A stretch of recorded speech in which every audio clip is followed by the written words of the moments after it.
Most celebrity interviews are a polished peek into the lives of the famous. But every now and then, these exchanges veer into chaos. When interviewers overstep with rude questions or pushy behavior, stars can hit their breaking point, delivering reactions that range from fiery outbursts to icy walkouts. In this video, we're diving into some of the wildest moments where celebrities lost it with disrespectful interviewers. Matt Damon. Matt Damon, known for his breakout role in Good Will Hunting, handled an ambush journalist with remarkable composure and wit at an education reform rally. The journalist attempted to provoke him, suggesting that his strong work ethic as an actor was solely due to a lack of job security. In acting, there isn't job security, right? There's an incentive to work hard and be a better actor because you want to have a job. So why isn't it like that for teachers? You think job insecurity is what makes me work hard? Well, you have an incentive to work harder, but if there's job security... Be an actor. It's not an incentive. Damon, whose mother is a teacher, skillfully transformed the loaded question into a powerful defense of educators. He criticized the MBA style thinking and intrinsically paternalistic view that often plague education policy. The most satisfying moment came when a cameraman interjected with a fabricated statistic about bad teachers. Damon instantly called him out, delivering a perfectly timed clap back that left the cameraman speechless. 10% of teachers are bad. Where'd you get that number? I don't know. 10% of people in any profession maybe should think of something else. Well, okay, but I mean, maybe you're a shitty cameraman. Samuel L. Jackson. In one painfully awkward moment, a local news anchor committed a classic blunder, mistaking Samuel L. Jackson for another black actor. The anchor asked him about a Super Bowl commercial, only to be made aware of his mistake on live TV. Super Bowl commercial, did you get a lot of reaction to that Super Bowl commercial? What Super Bowl commercial? Oh, you know what? I've admit my mistake. See, you're as crazy as the people on Twitter. Right. I'm not Lawrence Fishburne. That's my fault. I know that. That was my fault. My mistake. You know what? We don't all look alike. Flavia, you're We may exactly be all right. black and famous, You but are we all don't look guilty. alike. I am guilty.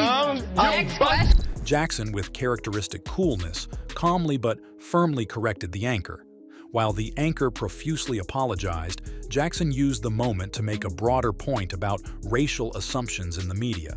His calm yet cutting delivery made it clear that such mistakes, while seemingly minor, can carry a larger weight. Jim Everett. Jim Everett, the ex-NFL quarterback who slung passes for the Rams, was known for keeping it cool under pressure. But in this legendary interview, he proved he's not above tossing a disrespectful interviewer out of their seat. Literally. Jim, good to have you on the show. Good to be here, Jim. Thank you. Check that. Chris Everett, good to have you on the show. You know what? You've been calling me that for about the last 5 years. About 2 years, actually, Chris. Well, Wait, Jim, you ceased being Jim and you became Chris. well, let me tell you a little secret. That, we're sitting here right now, and if you guys want to take a station break, you can. But if you call me Chris Everett to my face one more time... I already did it twice. You call it one more time, we better take a station break. Well, it's a 5-minute segment, or a 5-segment show. We got a long way to go. Host Jim Rome decided to flex by calling Everett Chris, a cheap shot nodding to tennis star Chris Evert, hinting Everett was soft. Everett warned him to cut it out, but Rome, being Rome, doubled down. That's when Everett said, "Enough," lunged across the table and shoved Rome right out of his chair, sending him crashing to the floor. It was less a meltdown and more a public service announcement. Don't test a guy who's faced down linebackers for a living. It was a shocking culmination of years of disrespectful behavior.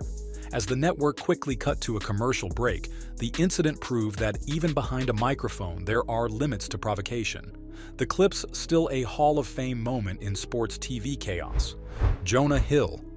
Oscar-nominated actor Jonah Hill has spent years in the spotlight, and not all of it's been kind. In one interview, a host decided to poke fun at his weight, a sore spot Hill's dealt with publicly for ages. Hill didn't let it slide, and with a calm but cutting edge, he fired back. Are you the fat guy in Hollywood still, or is everybody like look at you and they're like, oh wow, this is great, now you're healthy? Do you have any other questions? It was a smooth shutdown, flipping the script on the host's lazy jab. Hill's response wasn't just about defending himself, it was a quiet power move, demanding better. After transforming his physique, He'd earned the right to sidestep cheap shots, and he made sure the interviewer knew it. Will Smith. When he's not busy slapping comedians on stage, Will Smith is a pretty cool-headed guy, but even he's got limits. On a red carpet, a reporter went way beyond disrespectful, trying to plant an unwanted kiss on him. Oh my God, there you go.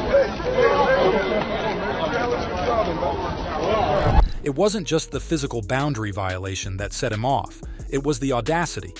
This was an invasion of space, and Will Smith wasn't letting it slide. His quick, firm response reminded everyone that being famous doesn't mean you have to pass up on basic respect. Dylan McDermott. Things got painfully awkward when American Horror Story actor Dylan McDermott sat down with comedian Jim Norton. The host blindsided him by bringing up the murder of McDermott's mother, a tragedy no one should have to relive on air. So your mom, I know your mom was killed, right? But did they? There you go. That's what I'm getting to. Norton started by asking if McDermott's mom had been killed and continued to press the issue, even making jokes about it while McDermott appeared uneasy.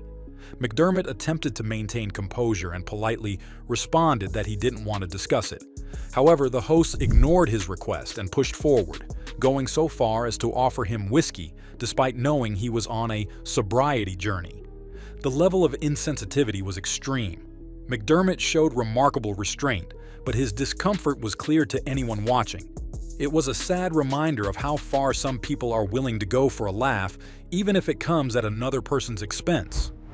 Scarlett Johansson. Even A-list stars like Scarlett Johansson aren't safe from invasive questions. During an interview about The Avengers, she was asked a bizarre and inappropriate question about her undergarments. Now, were you able to wear undergarments? You're like the fifth person that's asking well, no, that because what is going on? Since when did people start asking each other about in interviews about their underwear? She pointed out the sheer absurdity of the question, questioning why interviewers were suddenly so obsessed with her underwear.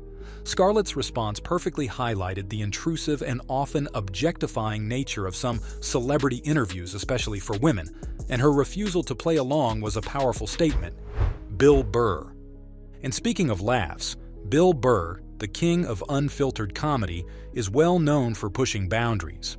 So when an interviewer questioned if his jokes about Christianity went too far, Burr didn't miss a beat. The only reason why I bring it up is some people thought maybe you went a little too far. You know. As far as what? Well, they thought that maybe you were being disrespectful to the Christian religion. Who did? I'm telling you, you need to Google.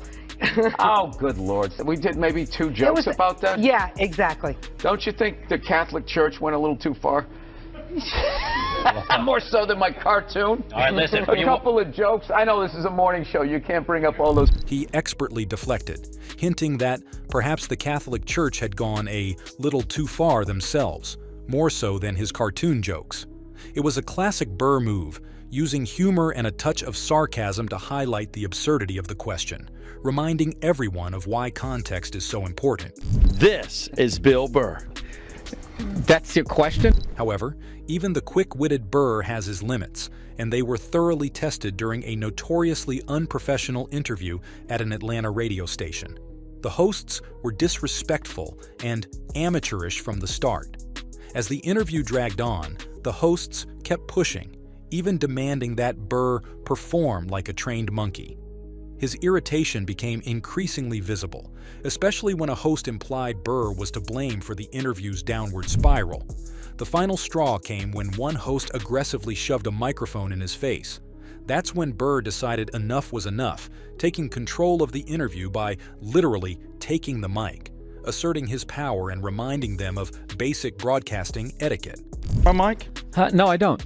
I don't. Please. Is that comfortable? Is this uncomfortable? This is, yeah, no, don't, man. Honestly. Can I take the mic? Sure. Now, that's the number one thing you don't do.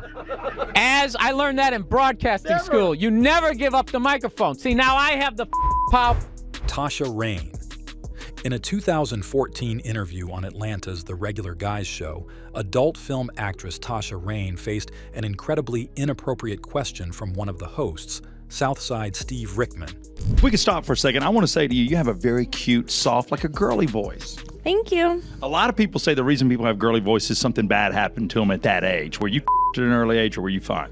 That's the creepiest question I've ever heard, and no, but it's so inappropriate, it's not even funny.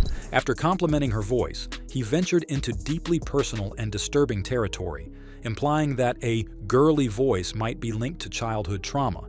He then proceeded to share a horrific anecdote about a former girlfriend. Well, I had a girlfriend once that talked like that, and it turned out 6 years old. It was horrible. Ew, I don't want to talk about. She blasted the question as totally inappropriate, shutting down the creepy detour before it could start. Steve backpedaled, but Rain stood firm, flipping the awkwardness onto him. It was a fierce, no-nonsense takedown that was incredibly satisfying to watch.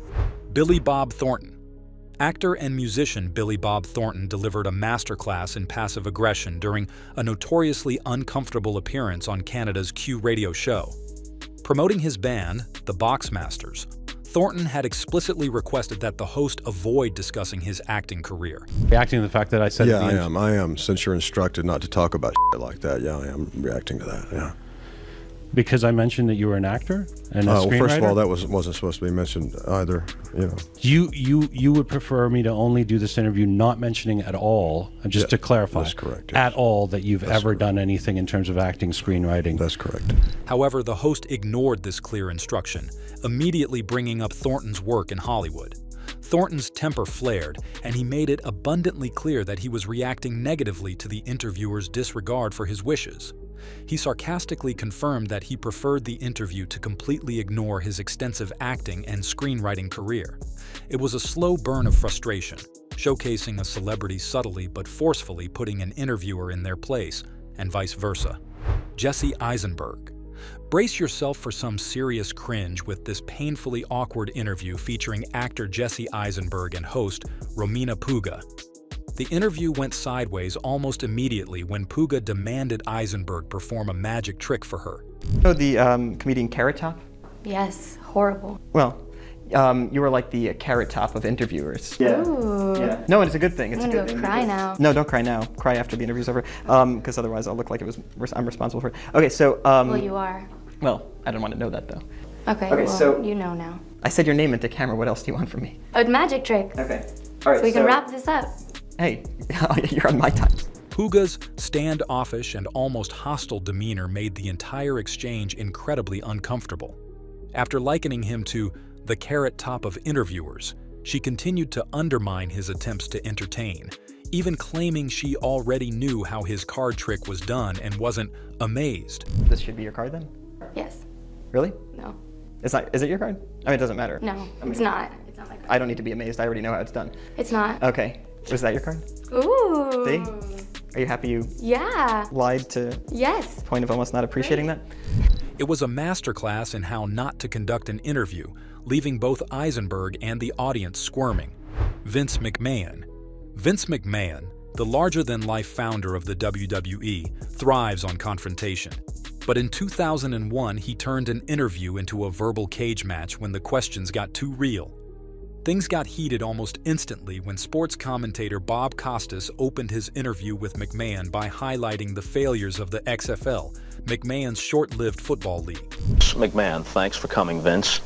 Can you guarantee me right now that there will be a year 2 for the XFL? What a ridiculous statement.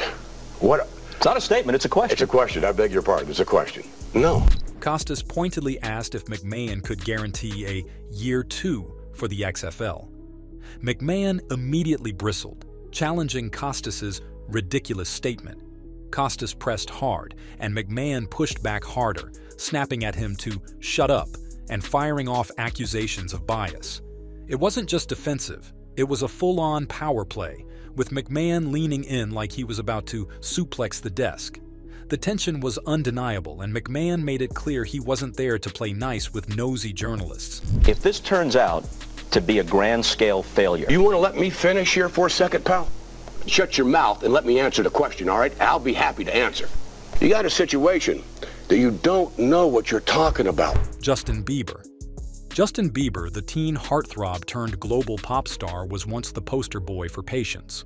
But in 2015, a Spanish radio station pushed him right over the edge. De América del Norte, mejores fans, que es una Better maravilla. look. Who takes the look on you? Because behind a great artist, there's always a great woman. So. Sí, Any woman? Dice que es su Behind madre. your There's no woman. No, there's no woman. Right No now. woman? No. You? What do you mean? On your own, your look? Who's getting dressed you? You choose your own looks. Yeah. Oh, who gets? Yeah, I dress myself. Oh, cool. Sí, hay que elige sus propios looks. Oh, cool. On 40 Principales in Madrid, Bieber was promoting his comeback album when the hosts got too eager, peppering him with awkward questions and pitching a stunt to break the internet with YouTubers. You could see the light drain from his eyes. After a half-hearted smile, he muttered, "I'm done," and walked out mid-broadcast, leaving the hosts scrambling. It wasn't a scream fest, just a stone-cold exit that said, "Y'all blew it." And just like that, a fed-up Biebs reminded everyone that even pop stars have limits. Mike Tyson. Mike Tyson, the boxing legend who stole scenes in The Hangover, has spent years rebuilding his image outside the ring. But in 2014, a Toronto news anchor decided to drag him back to the past, and Iron Mike wasn't playing. You were convicted of this could hurt his campaign. How would you respond to that? Hey, I don't know who said that. You're the only one I heard say that. You know what I mean? And I don't have no comment to that, you know, because it's negative and you're being negative. During a live segment on CP24's Breakfast with anchor Nathan Downer, Tyson was promoting his one-man show, Undisputed Truth, when Downer brought up his 1992 rape conviction, tying it to Tyson's meeting with controversial mayor Rob Ford. Tyson's eyes narrowed and he unleashed a profanity-laced tirade, calling Downer a piece of bleep and daring him to do something about it. So you come across like a nice guy, but you're really a piece of Hey, with that comment. Come on. No, that was a piece of That was a piece of You know, we're doing live TV. Man, I don't care. What are you going to do about it? Is it nerve-wracking for you to do something like this, or is it more nervous for you to box? How does it compare? I don't know. It's more nerve-wracking for me to hear us talking to a rat piece of shit like you. Come on, Mike. No, because you're a piece of shit. All right. Really not. We're gonna wrap up this interview. Thank you for coming in. His promoter tried to play referee, but Tyson was in full champ mode, steamrolling the segment. It was raw, unfiltered, and a reminder that poking the baddest man on the planet comes with a price. Downer had to learn that live on air. Jim Carrey. Jim Carrey, the rubber-faced genius behind Ace Ventura and The Mask, is no stranger to wild antics. But in 2017, he turned a red carpet chat into a philosophical train wreck that left everyone baffled. I've covered a lot of fashion weeks. This is the first time I've run into Jim Carrey. Wait, tell me, is it true you're wandering the streets? You need a date to the party? What's up? No. I'm doing just fine. I just, there's no meaning to any of this. So I wanted to find the most meaningless thing that I could come to and join. At Harper's Bazaar's Icons event in New York, E! News' Kat Sadler tried to get Carrey to dish on Fashion Week. Instead, he went full existential, circling her like a performance artist and declaring, "There's no meaning to any of this." He rambled about tetrahedrons, denied Sadler's existence, and threw in a James Brown impression for no reason. Sadler's forced smile said it all. She was stuck in Carrey's surreal universe. It wasn't anger, but a bizarre meltdown that screamed, "I'm done with this game." Jim Carrey gave a masterclass in making interviewers regret their life choices.